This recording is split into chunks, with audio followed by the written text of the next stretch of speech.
Assalamualaikum warahmatullahi wabarakatuh.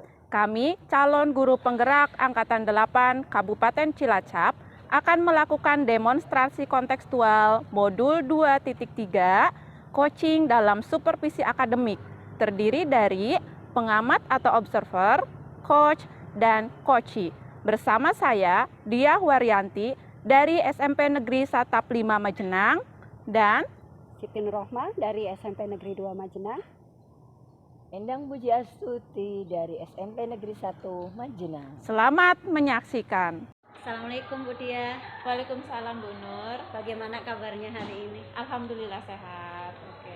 Seperti janji kita kemarin ya Bu ya, hari ini Bu Dia mau melakukan coaching ya? Iya. Oke. Sebelum melakukan coaching, boleh saya mengajukan beberapa pertanyaan ya? Tentu saja boleh Ibu. Monggo. Sebelum melakukan coaching, saya akan menyampaikan rubrik penilaian dari coaching. Jadi selama Bu Diah melakukan coaching, nanti saya akan mengamati, menilai alur tirta apakah sudah bisa dilaksanakan ataukah Bu Diah sudah memberikan pertanyaan yang berbobot atau belum, serta apakah proses coaching sudah sesuai dengan prinsip coaching. Iya. Pertanyaan yang pertama ya Bu ya, dalam proses coaching ini nanti kompetensi apa yang ingin Bu Diah kembangkan? Iya, dalam proses coaching ini kompetensi yang saya ingin kembangkan yang pertama adalah kehadiran penuh saya sebagai coach, terus juga memberikan pertanyaan yang berbobot, serta bisa menjadi pendengar yang aktif. Gitu ya Bu ya. Oke. Pertanyaan berikutnya nih Bu, dari kompetensi yang ingin dikembangkan selama coaching ini, ada tidak yang spesifik ingin diobservasi? Ya, kompetensi spesifik yang ingin saya capai yaitu saya sebagai coach itu ingin memberikan pertanyaan yang berbobot kepada coach. Gitu ya. Terus yang terakhir nih Bu, indikator ketercapaian dari tujuan pengembangan kompetensi itu apa? Indikatornya berarti dalam proses coaching ini saya ingin coachee itu bisa menemukan solusi sendiri tentang permasalahan yang dihadapinya. Gitu ya Bu ya. Saya rasa rencananya sudah cukup bagus. Selamat melakukan coaching. Tapi nanti kita ngobrol lagi ya Bu ya setelah proses coaching. Nggih, Selamat siap. melakukan coaching. Nggih, terima kasih. Assalamualaikum Mbak Endang. Waalaikumsalam warahmatullahi wabarakatuh. Gimana ini kabarnya hari ini? Alhamdulillah sehat. Gimana Bu Diah? Alhamdulillah sehat juga. Ada apa nih Bu Endang? Gini loh Bu Diah, nih saya jadi mohon maaf ya mengganggu waktunya. Iya, silakan. Intinya ada hal yang akan saya sharing mengenai proses pembelajaran yang di kelas 8H. Sebenarnya kelas bagus, kelas unggulan. Unggulan itu bukan berarti dalam arti dipilih, tapi diamati kelas bagus secara akademik. Mereka untuk menyerap pembelajaran itu cepat, lebih mudah dari yang kelas lain. Tapi dalam proses di kelas, pembelajaran di kelas tuh ada 2 orang nih, tapi yang paling dominan 1 orang. Jadi anak tersebut itu gak pernah bisa diam, jadi gerak terus di kelas. Kadang mungkin dia apa jadi pegang temennya itu diganggu, kemudian kadang jalan-jalan di kelas ketika guru menjelaskan. Nah seperti itu dulu dia. Jadi saya ingin berbagi nih. Ya, jadi Bu Endang itu mempunyai permasalahan di kelas 8H ya. Jadi ada pembelajaran yang kurang nyaman. Jadi ada beberapa atau 2 anak yang memang lebih aktif dibandingkan dengan yang lain. Jadi proses pembelajaran juga merasa terganggu ya Bu Endang. Nah, bisa digambarkan mungkin kondisi kurang nyamannya itu seperti apa Bu Endang? Kalau kurang nyamannya sih pada tahapan misalkan guru sedang fokus menjelaskan, itu anak mulai tuh mencari perhatian kepada temannya. Kadang ketika anak sedang menulis tuh diambil pulpennya, kemudian mulai dia pede. Selain itu 1 anak ini yang paling dominan sih, kemudian berjalan-jalan sih di kelas. Jadi ada aja hal yang meminta perhatian. Jadi membuat anak-anak yang lain jadi apa ya, tertawa melihat apa yang dia lakukan tuh, lelucon yang dia lakukan. Nah, dari obrolan siang hari ini mungkin apa yang ingin didapatkan Bu Endang? Kalau yang ingin diharapkan sih solusi ya, solusi dari kendala yang terjadi di kelas 8H tersebut. Mungkin bisa digambarkan ya Bu Endang. Kalau kondisi ideal itu kan 1 sampai 10, 10 yang maksimal ya. Untuk di kelas Bu Endang itu mungkin ada di nomor berapa itu? Kalau melihat apa ya, setelah yang diamati itu ada di level 8 ya. Masih di level 8. Jadi gambaran posisi kelasnya Bu Endang itu ada di posisi 8 ya. Nah, kira-kira nanti kalau harapannya itu ingin ada di posisi berapa ya Bu Endang? Kalau 10 itu terlalu sempurna ya, terlalu bagus ya. Ya paling enggak 1 level deh naik, posisi 9. Oke, posisi 9 itu menurut saya luar biasa ya Bu Endang. Kira-kira kalau dilihat dari permasalahan tersebut mungkin apa ya yang membuat kelas 8H ini kurang nyaman jadi ramai ketika pembelajaran Bu Endang? Mungkin karena ada tadi 2 atau 1 anak itu ya bosan, kemudian jadi untuk membunuh kebosanannya, melampiaskan kebosanannya dengan tadi, dengan tidak bisa diam, bisa juga dia sudah paham. Jadi aku sudah paham loh materi tersebut, aku males kah. Nah maka dia mungkin melakukan hal-hal yang mencari perhatian.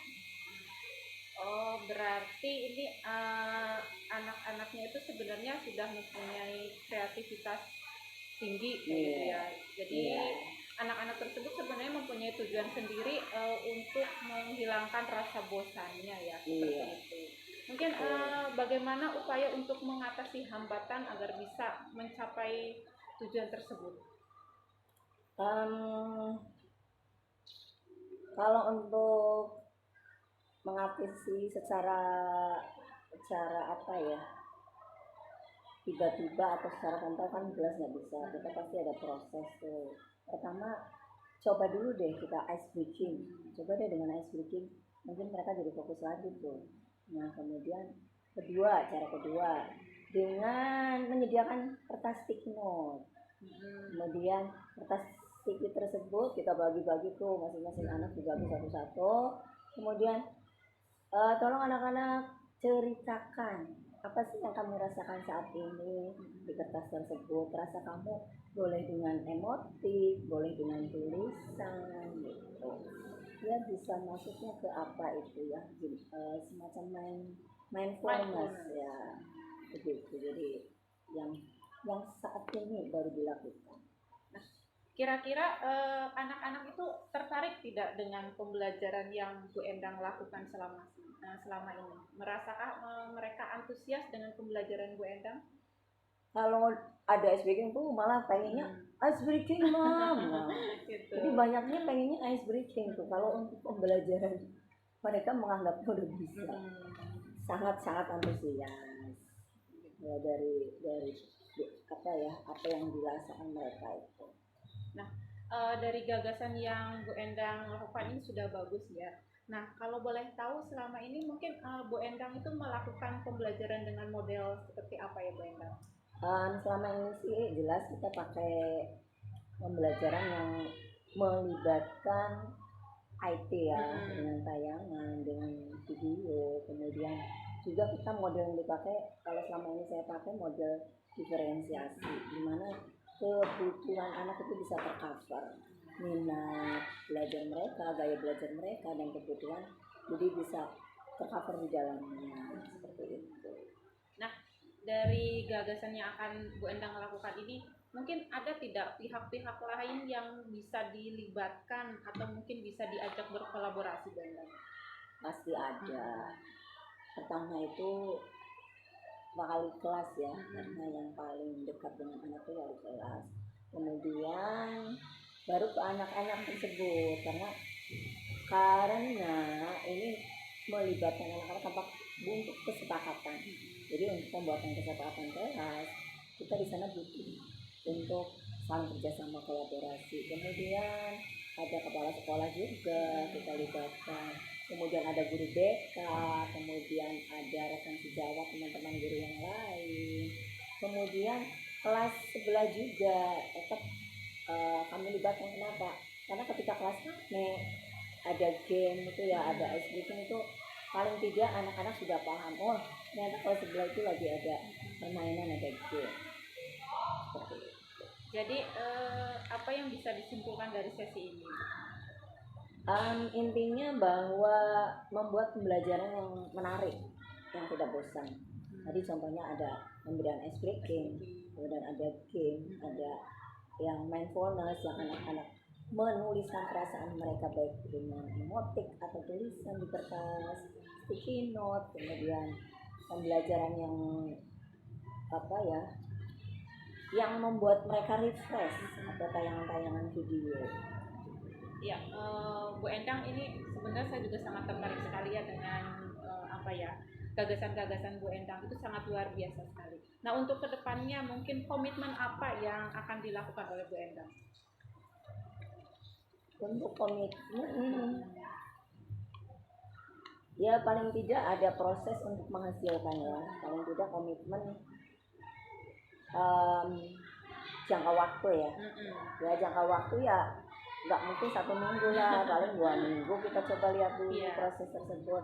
Ya 1 bulan kita lihat dulu, 2 minggu atau 3 minggu ke depan. 1 bulan mungkin baru terlihat hasil. 1 bulan ke depan ya Bu Endang ya. Baru terlihat hasil.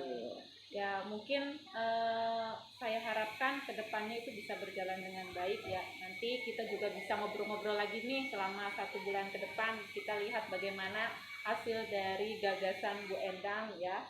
Apakah ada perubahan atau belum ada perubahan seperti itu.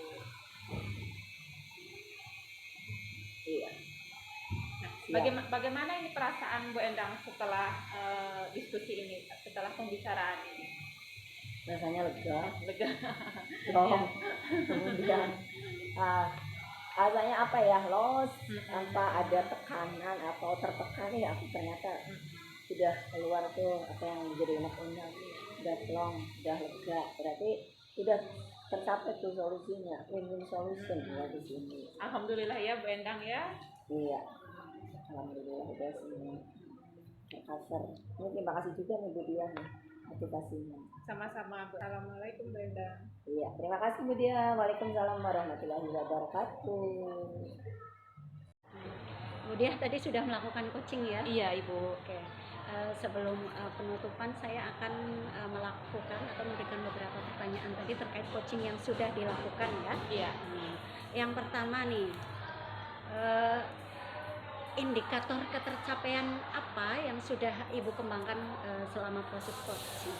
Ya, indikator yang saya rasakan yang sudah saya laksanakan yaitu saya melakukan proses coaching itu secara alur tirta ya. Dari mulai kita itu menentukan tujuan coaching, terus identifikasi masalah, terus rencana aksi, dan yang terakhir adalah keputusan yang bertanggung jawab. Berarti sudah tercapai ya Bu? Iya, sudah. Oke.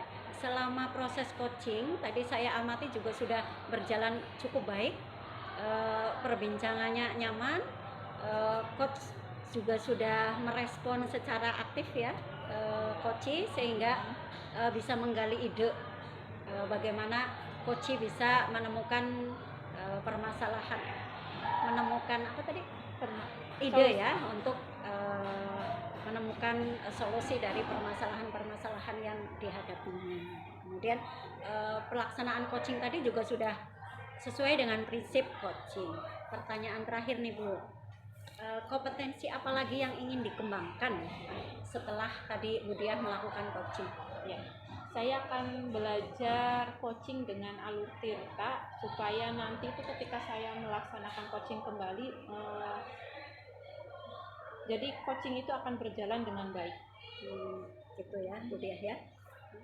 Baik, mudah-mudahan Bu Dia semakin menjadi coach yang profesional ya. Amin. Semoga kita bisa bertemu lagi di lain kesempatan.